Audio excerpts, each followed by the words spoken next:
रात के सन्नाटे में घर वापस लौटा। एक पल को पिछला सब याद आ गया। वो सब कुछ जो मेरी वजह से मेरे इर्द गिर्द सब लोगों ने सहा, जिसने दिल और दिमाग दोनों को बेबस कर दिया था। मैंने जूते उतार कर एक कोने में रखे और अंधेरी खिड़की के सामने जा खड़ा हुआ। बाहर चांद अपनी आधी रोशनी बखेर रहा था और अंदर मेरे दिल में अंधेरों का एक समंदर उमड़ रहा था। जोया की तस्वीर मेरी आंखों के सामने लहराई। उसकी आंखों में वो खालीपन, वो खला, जब कोई शख्स अपने अंदर की दुनिया गुम कर बैठा हो। जब दिल जख्मी हो तो अक्ल, याददाश्त और हवास सब धोखा दे जाते हैं। मैंने सिगरेट जलाई। धुएं की लकीरें छत की तरफ मुड़ती गई और मेरे दिल की उलझनों से मुशाबा दिखाई देने लगी। बेला की बातें मेरे कानों में गूंज रही थी। जोया ने केस दायर किया है। अजब हौसला है उसमें, या फिर अजब दीवानगी। मन ने एक सदा दी, इंसान की असल ताकत किसी काम को करने की दीवानगी है। अक्ल तो हमेशा वो काम करने से रोकती है, हर उस बड़े काम से जो तारीख में किसी ने करने की हिम्मत ना की हो। अक्ल महज हिसाब किताब सिखाती है, मगर जो काम बड़े होते हैं वो अक्ल के सहारे नहीं, दीवानगी के सहारे होते हैं। शायद जोया भी अपनी दीवानगी के सहारे खड़ी है। वो पूरे एक एजेंडे, या फिर यूं कहूँ एक पूरे LGBTQ कम्युनिटी को टक्कर देने निकली है। ये कम्युनिटी एक अजीब सा हजूम है, बज़ाहिर रंगों में लिपटा हुआ, मगर दर हकीकत अंधेरों से बना हुआ। ये वो लोग हैं जिन्होंने अपनी ख्वाहिशात को असल बना लिया है और अपने ख्वाहिशात के लिए पूरे माशरे को कटहरे में ला खड़ा किया है। उनके नज़दीक न रिश्तों की तदरीस बाकी रहती है, न नस्लों की बुनियाद। ये सिर्फ अपने वजूद को मानते हैं और बाकी सबको अपनी सोच के ताबे करने पर तुले रहते हैं। दुनिया ने उन्हें हुकूक का नाम दे दिया, हुकूमतों ने उन्हें आज़ादी का लिबादा उड़ा दिया और बड़े-बड़े नामूर अफराद उनके अलमदार बन गए। मगर हकीकत ये है कि ये एक ऐसी लहर है जो आहिस्ता-आहिस्ता इंसानी इक़्तिदार की बुनियादों को खोखला कर रही है। उनके जलसों में शोर बहुत होता है, नारों की गूंज आसमान तक पहुंचती है, लेकिन अगर जरा करीब जाओ तो एक ऐसा जहर महसूस होता है जो पूरे माशरे की रगों में उतारा जा रहा है। मैंने जब बेला की ज़बान से सुना कि जोया ने उनके खिलाफ मुकदमा दायर कर दिया है, तो दिल जैसे दहल गया। ये खेल मामूली नहीं। मैं भी कभी उनका हिस्सा रहा हूँ, मैं भी उनके जलसों जुलूसों में शरीक हुआ हूँ, मैं भी उनके आवाज़ का हिस्सा बना था। ये जैसे नजर आते हैं वैसे नहीं होते। उनके लिए तो शायद खतरनाक लफ्ज़ भी छोटा है। ये लोग वो हैं जो अदालतों के दरवाजे तोड़कर दाखिल हो जाते हैं और फिर कानून की किताब को अपनी मर्जी से पढ़वाते हैं। उनके हाथ में ताकत है, ज़राए अबलाग है, दौलत है और सबसे बढ़कर वो जुरात है जो गलत को भी दुरुस्त कहलवाने पर कादिर हो। जोया, वो नादान लड़की, अपनी जिद में उन सबके मुकाबिल खड़ी है। एक तन्हा वजूद, एक जख्मी दिल और चंद बिखरी याददाश्तों के सहारे। ये जंग सिर्फ उनकी नहीं, बल्कि एक ऐसी सरहद की जंग है जिसके उस पार अंधेरा है और उस पार अभी रोशनी की किरण बाकी है। लेकिन तल्खी ये है कि मुआशरे का बड़ा तबका अब इस अंधेरे को रोशनी समझने लगा है। वो लोग जो कल तक इस गुमराही पर अंशत उठाते थे, आज उसके हक में दलीलें तराश रहे हैं। यही सबसे बड़ा खौफ है कि जब सच और झूठ की सरहद धुंधला जाए तो फिर इंसाफ के तराजू भी मुतज़ल हो जाते हैं। जोया ने शायद वक्त के सबसे बड़े तूफान को ललकार दिया है और मुझे मुझे इस बात का डर है कि वो तूफान उसे बहा न ले जाए। कमरे की खिड़की खुली थी, जिससे बारिश की नम मिट्टी की बू कमरे में रच बस चुकी थी। घर के आम से हुलिये में जोया अपने सामने रखी फाइलों में झुकी हुई थी। उसके चेहरे पर जिद की लकीरें वाज़ेह थी, यानी उसने अपना फैसला मन में खुद कर लिया था। जब डोरबेल की आवाज़ आई, बहुत इग्नोर किया, मगर मुसलसल बजने पर वो खौफत से उठी और दरवाज़ा जोर से खोला। क्या मुसीबत है? बिना सामने देखे वो सुनाने लगी। दरवाजे में मैं और बेला खड़े थे। हमने एक दूसरे को देखा। ओह सॉरी, मुझे लगा। हमें सामने खड़ा देख वो जरा घबराई, फिर रास्ता देखकर बोली, अंदर आओ ना। मैं भारी कदमों से अंदर आया। बेला ने उसे टिफिन पकड़ाया जिसमें वो उसके लिए खाना बनाकर लाई थी। लेकिन मैं जिसकी आंखों में वही सख्ती, वही कड़वाहट जो हर बार जोया की जिद देखकर उभरती थी। मैं सोफे के साथ रखी कुर्सी घसीट कर बैठ गया। बेला आहिस्ते से सोफे पर बैठी। जोया किचन में गई थी और हाथ में ट्रे पकड़े वापस आई। हम दोनों के सामने एक एक कप रखा जिसमें ब्लैक कॉफी थी और फिर खुद साइड वाले सोफे पर बैठ गई। उसने कुर्सी पर बैठे गुस्सैले लड़के को देखा जिसने सफेद गोल गले वाली टी शर्ट की और स्काई ब्लू ड्रेस शर्ट पहनी थी जिसके सारे बटन खुले थे, साथ में सफेद पैंट और पाँव में सफेद जूते।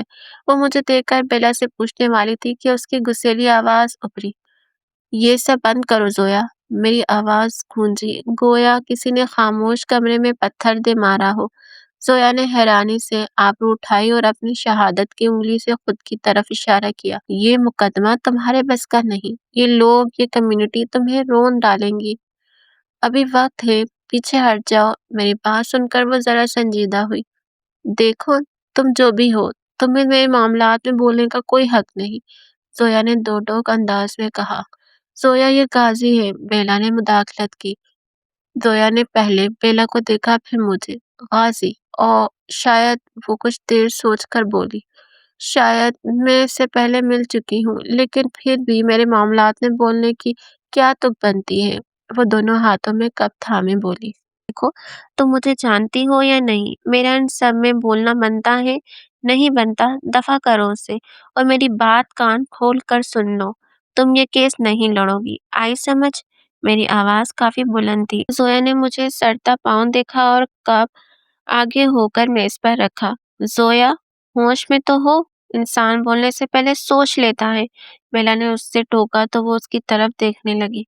तुम कह रहे हो वो मुझे रोन डालेंगे, तो रोंदने दो। जितना ये लोग मुझे उगराने की कोशिश करेंगे, मुझसे कई ज्यादा खतरनाक बनकर उनके सामने आऊंगी और उनको तो मैं किसी हाल में छोड़ने वाली नहीं, चाहे इसमें मेरी जान ही क्यों न चल। सोया, मैंने इसकी बात मुकम्मल करने से पहले उसको इन अल्फाज तेज धार महसूस करानी चाहिए और उठकर सख्ती से उसका बाजू दबोच कर रोका। ये अल्फाज उसके मुंह से तो निहायत आराम से निकले, लेकिन मुझे लगा कोई कंध चाकू से मेरे दिल को चीरने लगा है। चंद सेकंड सोया खामोशी से मेरी आंखों में देखने लगी, निहायत तेजी से उठ खड़ी हुई थी। फिर दोनों हाथ मेरे सीने पर रखकर तेजी से मुझे पीछे धकेला। आइंदा मुझसे दूर रहकर बात करो। बल्कि नहीं, तुम होते कौन हो मुझे किसी चीज से रोकने वाले? और मेरा सब्र आजमाने लगी। बेला सोफे पर सर थामे बैठी थी। मैं चंद कदम उल्टे कदम पीछे हुआ और बालों में हाथ फेरते हुए खुद को पुरसुकून करना चाहा। फिर आहिस्ता से उसकी तरफ घूमा और निहायत ही मुश्किल से अपना गुस्सा काबू करते हुए उसे आराम से समझाना चाहा। देखो, जोया, मेरी बात सुनो। यहाँ जो करना है करो, अदालतों को ललकारो, मीडिया को चैलेंज करो, लेकिन मेरी बात कान खोलकर सुन लो। पाकिस्तान में ऐसी बेवकूफ़ी मत करना। वहाँ ना कानून तुम्हारे साथ होगा, ना लोग। वहाँ के हुक्मरान भी खामोश रहेंगे और अदालतें भी। मेरी बात सुनकर उसकी आंखों में उभरता गुस्सा मैंने बखूबी देखा, मगर नजरअंदाज कर गया। वहाँ वो लोग जो हक के लिए आवाज उठाते हैं, या फिर तुम्हारी तरह लोगों को रोकने का एक ही तरीका होता है, और वो तुम अच्छे से जानती हो। एक तल्खी भरी मुस्कुराहट अपने चेहरे पर लाई और वापस से सोफे पर बैठकर सोफे से पुष्ट टिका ली। नजरें सीधा मुझ पर गाड़ दी। वक्त सब बदल देता है गाजी। आज तुम कह रहे हो कि वहाँ का कानून मेरा साथ नहीं देगा, लेकिन कल यही कानून मेरी गवाही देगा। मैंने तंजिया हंसी-हंसी। कल? ज़ोया, तुम हकीकत से आंखें चुरा रही हो। ये पिछले हफ्ते पाकिस्तान का ड्रामा देखा था? वहाँ इस कम्युनिटी को खुलेआम सपोर्ट दिया गया था। अवाम सिर्फ भड़की, लेकिन इस ड्रामे को बंद नहीं करवाया। मीडिया ने सिर्फ अवाम का खोखला गुस्सा दिखाया। अदालतें खामोश, हुक्मरान खामोश रहे। ये खामोशी ही उनका जवाब है। तुम कहती हो कानून तुम्हें सहारा देगा। वहाँ कानून खुद अंधा और लाचार खड़ा है, किसी जख्मी शुदा वजूद की तरह एक कोने में छुप कर बैठा है। कमरे में लम्हे भर को गंभीर खामोशी छा गई। बाहर बारिश की बूंदें खिड़की पर बज रही थी, जैसे दोनों के बीच उलझी बहस का पस मंजर बना रही हो। जोया ने आहिस्ता से लब खोले। आवाज भले मध्यम थी, मगर अल्फाज तेज धार की तरह काटता था। غازی تم نے کہا تھا تم اس سے کوئی بحث نہیں کرو گے، مگر یہاں تو بس جنگ کا اعلان کرنا باقی رہ گیا ہے۔ بھیلا نے ہم دونوں کو دیکھتے ہوئے تیز آواز میں کہا۔ ہم دونوں نے لمحے بھر کو اسے دیکھا، پھر زویا مجھے دیکھتے ہوئے بولی، خاموشی ہمیشہ کمزوری نہیں ہوتی غازی، یہ آنے والے طوفان سے پہلے آنے والی اطلاع ہوتی ہے، اور جب وہ طوفان اٹھتا ہے نا تو بڑے بڑے ایوان ڈہ جاتے ہیں۔ میرا چہرہ لمحے بھر کے لیے سختی سے سکوت میں بدل گیا۔ بیلا نے ماتھا پیٹا، پھر جیسے میں اس کے سامنے بے بس ہوا۔ مزید نہ زویا میری بات سمجھ رہی تھی، نہ میں بیلا کو پریشان کر سکتا تھا، سو بے بسی بھری سانس اندر کھینچی۔ تم دیوانگی کے پیچھے بھاگ رہی ہو زویا، اور ہر دیوانگی اپنی قیمت مانگتی ہے۔ یاد رکھو، وہ قیمت بہت بھاری ہوگی، لیکن تم فکر نہیں کرو، وہ قیمت کم از کم میرے ہوتے ہوئے تمہیں چکانے نہیں دوں گا۔ کہتے ہوئے میں دروازے کی طرف بڑھا۔ دروازہ اس قدر زور سے بند کیا کہ شیشے لرز اٹھے۔ زویا اپنی کرسی پر بیٹھی رہی۔ بارش اور تیز ہو گئی تھی۔ کھڑکی کے اس پار اندھیرا گہرا ہو رہا تھا، اور مجھے اندازہ تھا اندر زویا کی آنکھوں میں ایک ضد، ایک شعلہ اور روشن ہو چکا تھا۔ کچھ دن بعد صبح 9 بجے میں آفس کے لیے تیار ہو رہا تھا جب بیلا کی کال آئی۔ ایک ہاتھ سے میں ٹائی پہن رہا تھا اور دوسرے ہاتھ سے بیلا کی کال ریسیو کی اور اسپیکر پر ڈال دیا۔ ہے بیلا، کیسی ہے؟ میں سامنے شیشے میں دیکھ کر بولا۔ ٹائی درست کی تو جوتے لے کر بیڈ پر بیٹھا اور پہننے لگا۔ میں ٹھیک ہوں، تم سناؤ، بزی تو نہیں آج؟ کچھ خاص تو نہیں، بس آفس جا رہا ہوں۔ جوتے پہننے کے بعد کوٹ پہنا اور بیگ اٹھایا۔ آج زویا کے کیس کی سماعت ہے۔ بیلا کی بات سن کر بالوں میں پھیرتا میرا ہاتھ ساخت ہوا اور ڈریسنگ ٹیبل پہ پڑے فون کو دیکھا جہاں بیگ چگمگا رہا تھا۔ اس وقت موبائل اٹھا کر کان سے لگایا اور تیزی سے باہر نکلا۔ گاڑی کی چابیاں اٹھائی اور باہر نکلا۔ ابھی 2 گھنٹے بعد سوچا تم سے پوچھ لوں تم آ رہے ہو؟ وہ ساتھ میں میتھیو سے بھی بات کر رہی تھی۔ میں تمہیں گھر کے باہر ملتا ہوں، بائے۔ میں نے جلدی سے فون کاٹی اور وہ بات سنو کہتی گئی۔ بیگ پیسنجر سیٹ پر رکھا اور خود ڈرائیور سیٹ پر بیٹھ کر گاڑی سٹارٹ کی۔ کچھ دیر بعد میری گاڑی بیلا کے گھر کے سامنے کھڑی تھی۔ میں نے 4 ہارن بجائے، 5ویں جیسے بجانے والا تھا۔ میتھیو ہاتھ میں جوتا پکڑے دروازے کے سامنے کسی جن کی طرح نمودار ہوا۔ میں نے دونوں بھوئیں سکیڑ کر اسے دیکھا۔ اس کے پیچھے میں بیلا کو نمودار ہوتے دیکھا۔ وہ بیگ میں کچھ رکھ رہی تھی اور بنا مجھے یا میتھیو کو دیکھے میری گاڑی کی طرف آئی اور پیچھے بیٹھ گئی۔ میتھیو ابھی تک باہر کھڑا مجھے گھورتے ہوئے جوتا پہن رہا تھا۔ تمہارے لیے انویٹیشن لکھوں؟ میں نے گاڑی میں سے ہی آواز بلند سے کہا، پھر وہ منہ میں بڑبڑاتا ہوا گاڑی کی طرف آیا۔ تمہاری وجہ سے، صرف تمہاری وجہ سے میرا ناشتہ چھوٹ گیا، کمینے، ذلیل، بغیرت۔ نہایت غصے کے عالم میں وہ دانت پیستے ہوئے بولے جا رہا تھا اور آ کر پیسنجر سیٹ پر بیٹھ گیا۔ اس کی گالیاں سن کر بیلا اسے آنکھیں پھیلاتی دیکھتی گئی۔ تم غازی کو گالیاں دے رہے تھے؟ بیلا کی آواز سن کر میتھیو نے تھوک نگلا اور مسکراتے ہوئے پیچھے مڑا اور میں نے گاڑی سٹارٹ کی۔ بھائی، شادی شدہ لوگوں کا جوڑا گھنٹوں میں ختم نہیں ہوتا۔ کورٹ پہنچتے پہنچتے میتھیو نہ جانے کتنی بار بیلا کو سوری کہہ چکا تھا، مگر وہ ہنوزوں منہ پھیلائے بیٹھی رہی۔ گاڑی سے نکلتے وقت میں نے انہیں دیکھ کر صرف نفی میں سر ہلایا تھا اور بغیر انہیں باہر نکلنے کے دعوت دیے میں خود باہر آ گیا۔ کے سامنے ہی ایک وکیل کے ساتھ کھڑی زویا کو دیکھا۔ اس نے وکیلوں والا لباس پہنا تھا، ہاتھ میں لا بیگ تھا اور وہ نہایت سنجیدگی سے اس وکیل کو کچھ بتا رہی تھی۔ زویا کے ساتھ ایک لڑکا بھی کھڑا تھا، اس کے ہاتھوں میں فائلوں کا ایک گچھا تھا۔ زویا نے مڑ کر اس سے کچھ کہا تو وہ سر کو خم دے کر اندر چلا گیا۔ پھر زویا نے اس وکیل سے کچھ کہا اور دونوں اندر چلے گئے۔ وہاں سے میرا دھیان تب ہٹا جب بیلا نے ہلکی سی جھٹکے سے گاڑی کا دروازہ کھولا اور تیزی سے باہر نکل گئی۔ میں اپنی جگہ پر اچھلا، دل پر ہاتھ رکھے میں پیچھے مڑا تو اتنے میں میتھیو بھی گھبرا کر پیچھے سے لپکا اور جلدی جلدی جوتا ٹھیک کرتے ہوئے اس کے پیچھے بھاگا۔ ارے یار بیلا، رکو نا، سوری بیبی، تم تو ویسے بھی میری بائیکوٹ ہو، ایک بار کہہ دینا، دوبارہ کبھی منہ سے گالی نہیں نکالوں گا۔ اور غازی؟ میتھیو پل بھر کو رکا اور پیچھے مڑ کر مجھے دیکھا، ساتھ میں منہ میں بڑبڑا کر میری تعریف بھی کی۔ اس کو بالکل نہیں دوں گا، کہتے ساتھ وہ پھر اس کے پیچھے بھاگا۔ पसंदीदा औरत से शादी का यही अंजाम होता है। गहरा सांस लेकर मैं भी अंदर की जानिब बढ़ा। कुछ देर बाद हम कमरा अदालत में मौजूद थे। अदालत के कमरे में सन्नाटा था। खिड़कियों से छन छन कर आती रोशनी में मुगला की स्याह कोट और फाइलों की स्याही और भी गहरी दिखाई देती थी। जोया अपनी नशिश पर नहायत मुतनत और संजीदगी के साथ बैठी थी। उसकी आंखों में ऐसी तवज्जो थी गोया वो हर लफ्ज को अपने दिल पर बंद कर रही हो। जज साहब ने मुकदमे की कार्रवाई का आगाज किया। मदी की तरफ से जोया खड़ी हुई और उसकी आवाज में एक अजीब सा ठहराव था। माय लॉर्ड, ये मुकदमा सिर्फ चंद अफराद की जाती ख्वाहिश का नहीं बल्कि माशरती ढांचे की बका का मुकदमा है। हम जिन्स परस्ती महज एक फर्द का अमल नहीं, ये एक नस्ल की बुनियादों को हिलाने की कोशिश है। हम जिन्स परस्ती नस्ल इंसानी की बुनियादों को खोखला कर देता है। ये नस्ल इंसानी को बढ़ाने से रोक रहा है। कमरा अदालत में कुछ सर असमीगी की लहर दौड़ गई। जोया ने निगाहें झुकाई, न लब कांपे। वो मुसलसल बोलती गई, कानून की शिकें पढ़ती और समाजी तवाजुन के फलसफे पर रोशनी डालती। हालिफिन का वकील मुस्कुराया। उसके लबों पर ऐसी रऊनत थी जैसे कोई तजुर्बेकार शिकारी अपने जाल में फंसी चिड़िया को देख रहा हो। वो अपनी कुर्सी से उठा और जोया के पहलू में आकर बिल्कुल जज के सामने खड़ा हुआ।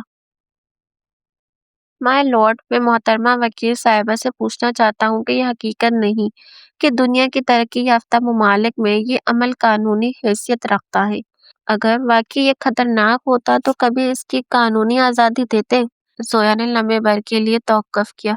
मेरे दिल में एक लर्ज़ा सा दौड़ा। मुझे लगा कि जोया शायद उलझ जाएगी, लेकिन फौरन ही जोया ने गर्दन उठाई और पुरसुकून लहजे में कहा, जी, कुछ ममालिक ने इस अमल को कानूनी तहफ़्फ़ुज़ दिया है। वकील मुस्कुराया और कंधे उचकाए, यानी वो दुरुस्त है। और मैंने बेसाख्ता आंखें मीच कर गर्दन झुका ली। लेकिन आप मेरे एक सवाल का जवाब देना पसंद करेंगे? वो एड़ी के बल उस वकील की तरफ घूमी, जज निहायत गौर से उसे सुन रहा था। पूछिए, वकील ने मुस्कुराते हुए इजाजत दी। साउथ कोरिया और जापान में पैदाइश क्यों रुक गई है? वहाँ नौजवान नस्ल या फिर यूं कहें वहाँ शरह पैदाइश क्यों कम हो गई है? जापान में तो बाकायदा 9 लाख घर खाली पड़ गए हैं क्योंकि वहाँ लोग नहीं है। फ्रांस और साउथ कोरिया में स्कूल क्यों बंद होने लगे? वकील की मुस्कुराहट गायब हुई। जोया आहिस्ता मुस्कुराई और अपने डेस्क की तरफ गई। कमराए अदालत में जैसे वक्त रुक सा गया था। जज साहब ऐनक के ऊपर से जोया को बगौर देखने लगे। जोया ने अपने बैग से एक मोटा फोल्डर निकाला और मेज पर रखा। कमरा अदालत की खामोशी में कागजों की खड़खड़ाहट तलवार के कटाव जैसी लग रही थी। जोया ने मतलूबा सफ़ा खोला और फिर मुस्कुराकर वकील को देखा और फिर सीधा होकर जज की तरफ घूमी। माय लॉर्ड, मैं ज्यादा बहस नहीं करना चाहती, इसलिए मजीद कोई भी इजाफी बात बोलने से बेहतर मैं बताती चलूं कि ये कोई ख्याली खदशात नहीं। उसने फोल्डर एक हाथ में थोड़ा बुलंद किया और फिर वकील को एक नजर देकर जज की तरफ मुतवज्जा हुई। ये वो तारीख है जो खुद इन ममालिक के कानून के किताबों में दर्ज है। अदालत में गहरी खामोशी छाई थी। जोया ने कांपते हाथों से पहला सफा उठाया और जज की मेज के करीब जाकर क्लर्क को मुद्दबाना अंदाज में दिया। क्लर्क ने सीधा जज को दिया। जज ने पहले जोया को देखा, फिर ऐनक आंखों पर चढ़ाए और कागज को देखने लगा। माय लॉर्ड, ये मेरा पहला सबूत है। जोया आहिस्ता आहिस्ता पीछे हटी, फिर अदालत के बीच खड़ी होकर बोली, ये सब कुछ पहली बार 1 अप्रैल 2001 को हुआ जब नीदरलैंड्स हॉलैंड दुनिया का पहला मुल्क बना जिसने हम जिन्स परस्तों की शादी को मुकम्मल तौर पर कानूनी करार दिया। उस दिन 4 जोड़ों ने सरकारी तौर पर शादी की और उसके बाद पूरे यूरोप में इस कानून की लहर दौड़ गई। वो लम्हे भर के लिए रुकी, जिसके हाथ में मौजूद सफ़े की तरफ इशारा करते हुए कहा, माय लॉर्ड, इन रिपोर्ट्स और दस्तावेजात में दर्ज है कि नीदरलैंड में आने वाले बरसों में खानदान टूटने लगे। वालिदैन और बच्चों के दरमियान रिश्तों की तारीफ बदल गई और कई समाजी तंजीमों ने बाकायदा खबरदार किया कि बच्चे अपनी शनाख्त और नफ्सियाती मसाइल का शिकार हो रहे हैं। मैंने गौर से और हैरानी से उसके हाथ को देखा। वो कांप रहे थे, मगर मैं समझ नहीं सका। वो निडर थी, बहादुर थी। यूं इस केस में वो काम कैसे सकती है? मेरा तसल्जुल उसकी मजबूत आवाज ने तोड़ी। ये सिर्फ एक राय नहीं माय लॉर्ड, बल्कि हकीकत है जो आपके सामने कागज पर लिखी है। अदालत में कुछ लोग सरगोशी करने लगे। जज ने हथौड़ी बजाई और सुकूत बहाल किया। खामोशी अख्तियार की जाए। जज काफी गुस्सैले थे। सब लोग एकदम खामोश हुए। मिस जोया, आप जारी रखें। नरम लहजे में जोया को इजाजत दी तो जोया ने सर को खम दिया। शुक्रिया माय लॉर्ड। और फिर अपने लहजे में शिद्दत पैदा की। माय लॉर्ड, इसके बाद बेल्जियम 2003, स्पेन 2005, कनाडा 2005, जुनूनी अफ्रीका 2006 और फिर फ्रांस 2013 समेत कई मुल्कों ने यही कानून अपनाया। फिर उसने धड़कते दिल के साथ सीधा जज को देखा। लगा आखिरी फैसला इसी लम्हे निकलना है। मेरा अपने मुखालिफिन से एक ही सवाल है। उसने अपने बाएं तरफ बैठे LGBTQ कम्युनिटी के वकील को देखते हुए पूछा, क्या हम आजादी के नाम पर अपनी आने वाली नस्लों की कदरें दांव पर लगा सकते हैं? उनकी शनाख्त को खोखला कर सकते हैं? क्या हम अपने अपने वाली नस्लों में मर्दों को औरत बनते देख सकते हैं? या फिर मर्द को मर्द से मोहब्बत और औरत को औरत के साथ जिनसी ताल्लुकात बनाते देख सकते हैं? क्या आपको नहीं लगता इससे माशरा बिगड़ेगा? आने वाली नस्ल औरत मर्द को पहचान पाएंगे? जज ने हथौड़ी बजाई तो सब मुतवज्जा हुए। जज ने दोनों हाथों की उंगलियां आपस में पेवस्त की और मुखालिफ वकील की तरफ देखा। मिस्टर निक, आप कुछ कहना चाहते हैं? मुखालिफ वकील आहिस्ता आहिस्ता खड़ा हुआ, अपनी फाइलों को समेटा और जोया पर एक तवील नजर डालकर दरमियान में आन खड़ा हुआ। माय लॉर्ड, मिस जोया ने बड़ी जज्बाती तकरीर की है, लेकिन शायद ये नहीं जानती कि अदालत जज्बात पर नहीं, हकायत पर फैसला करती है। वो सफ़ा पलटते हुए आगे बढ़ा और रिपोर्ट क्लर्क को दी। क्लर्क ने जज को पास कराई। हाँ, मैं मानता हूँ नीदरलैंड पहला मुल्क था जिसने 2001 में हमजिन्स की शादी के हक में कानून पास किया। लेकिन मिस जोया, क्या आपके पास ये सबूत हैं कि इस कानून के बाद वहाँ खानदानी निज़ाम खत्म हो गया, या ये सिर्फ चंद रिपोर्ट्स की तशरीह है? जोया फौरन खड़ी हो गई। Objection my Lord. अपना हाथ जोर से डेस्क पर मारा। ये रिपोर्ट्स राय नहीं है बल्कि तहकीकी शवाहिद हैं जिन्हें आलमी सतह पर तस्लीम किया गया है। वकील हल्का सा हंसा। उसके लिए ये सब पुरानी बात थी। शायद तहकीकी शवाहिद। उसने कागज को बुलंद किया। माय लॉर्ड, हर तहकीक का एक दूसरा रुख भी होता है। कई रिपोर्ट्स ये भी बताती हैं कि वहाँ ज्यादा से ज्यादा लोग अपने रिश्तों में खुले दिल और एतमाद के साथ जी रहे हैं। जोया ने तल्खी से हंसी। एतमाद, वो एतमाद जो बच्चों को अपनी असल शनाख्त पर सवाल करने पर मजबूर करे। माय लॉर्ड, ये सिर्फ मेरा दावा नहीं बल्कि वहाँ के तालीमी इदारों और माहिर नफ्सियात के खदशात है। अदालत में सरगोशियां बढ़ने लगी। जज ने एक बार फिर हथौड़ी बजाई। वकील आगे बढ़कर जोया के करीब आया और मुस्कुराकर सवाल दागा। मोहतरमा, अगर खानदानी निज़ाम ही दलील है तो फिर शादीशुदा मर्द और औरत जो आपकी नज़र में कानूनी हैं, उन वालिदैन के घरों में पलने वाले डिप्रेशन के शिकार बच्चों के बारे में आप क्या कहेंगी? क्या वो भी LGBTQ की वजह से हैं? तलाकशुदा वालिदैन के घरों में पलने वाले बच्चे क्या मुकम्मल जिंदगी गुजारते हैं? क्या हम तलाक को भी गैर कानूनी करार दे दें? जोया की आंखों में गुस्सा तैर गया। उसने सीधा जज की तरफ देखा। ऑब्जेक्शन माय लॉर्ड, ये मुवाजना सरासर गुमराहकुन है। बात रही तलाक की, तो तलाक मुआशरती सान्या है, मगर इसे फितरत के खिलाफ करार नहीं दिया जा सकता, जबकि हमजिन्स शादी फितरत के असूल को तोड़ती है। हॉल में हलचल मच गई। कुछ लोग जोर-जोर से बोलने लगे। जोया और मुखालिफ वकील एक दूसरे पर दलाइल की बौछार कर रहे थे। कभी वकील तंज करता, कभी जोया पूरी शिद्दत से जवाब देती। हॉल में बैठे लोग भी अपनी-अपनी जगह बेचैन होकर सरगोशियां करने लगे। जज ने अपनी हथौड़ी पूरी कुव्वत से बजाई। बस, अदालत मजीद शोर बर्दाश्त नहीं करेगी। कुछ लम्हे खामोशी रही। फिर जज ने संजीदा लहजे में कहा, कार्रवाई पिछले 1 घंटे से जारी है। अदालत अब 30 मिनट का ब्रेक लेती है। 30 मिनट के बाद समाअत दोबारा शुरू होगी। हथौड़ी बजी और जज अपनी कुर्सी से उठ गया। कमरा अदालत में मौजूद सब लोग खड़े हो गए। जोया ने फाइल बंद की, लेकिन उसकी आंखों में लड़ाई अब भी दहक रही थी। वो कुर्सी से उठी तो मुखालिफ वकील ने हल्की मुस्कुराहट के साथ तंजिया नजरों से उसे देखा। बाहर जाते हुए रिपोर्टर्स ने सरगोशियां शुरू कर दी। कुछ लोग अपनी राय देने लगे। जोया दरवाजे पर रुकी और नजरें पूरी हॉल में दौड़ाई। फिर बेला को देखकर हाथ हिलाया और बाहर आने का इशारा किया और बाहर चली गई। बेला ने मुझे और मैथ्यू को साथ चलने का इशारा किया और खुद बैग उठाकर हमसे पहले बाहर चली गई। जब हम बाहर चले गए तो ज़ोया बाजुओं पर कोट डाले और हाथ में लॉ बैग पकड़े अपनी गाड़ी की तरफ जा रही थी। उसके हाथ में कॉफ़ी का डिस्पोजल मग भी था। ज़ोया, बेला ने यहाँ से आवाज़ दी और ज़ोया ने भी पहले मुखालिफ सिमत में देखा, फिर मुड़कर देखा तो बेला ने हाथ हिलाया और तेज़ कदमों से उसके जानिब बढ़ने लगी। और फिर हम सब ज़ोया की गाड़ी में बैठे थे। पीछे की नशिस्तों में मैं और मैथ्यू और आगे ज़ोया और बेला। उनके साइड वाले दरवाजे बंद थे, मगर मैंने अपनी साइड वाला खुला छोड़ा था। बगैर सफ़र की गाड़ी के दरवाज़ों के बंद होने पर मेरा दम घुटता है। बेला ज़ोया से कुछ बातें कर रही थी और मैं बाहर देख रहा था। क्या तुम्हें भी यकीन है ज़ोया को अभी तक कुछ याद नहीं आया, या फिर उसकी याददाश्त वक्तन-फ़वक्तन आती-जाती रहती है? मैथ्यू ने मेरे कान में सरगोशी की। मैंने भुएं उठाए उसे देखा। मुझे तो बिल्कुल नहीं है, उसने हाथ के इशारों समेत खत्मी अंदाज में कहा। मुझे तो सच लगता है। मेरे जवाब पर मैथ्यू ने घूरा। कम गाली देने वाला था, मगर आगे नशिस्त पर बैठी अपनी बेगम को देखा और आहिस्ता से मेरे कान के करीब झुका। कमीने! मेरी हंसी छूटी। ज़ोया और बेला ने पीछे मुड़कर देखा। किस बात पर इतनी हंसी आ रही है? बेला ने मुझे देखते हुए खफगी से पूछा तो मैंने हाथ के इशारे से कुछ नहीं कहा और बाहर निकल गया। मैथ्यू अभी भी सुधरा नहीं था।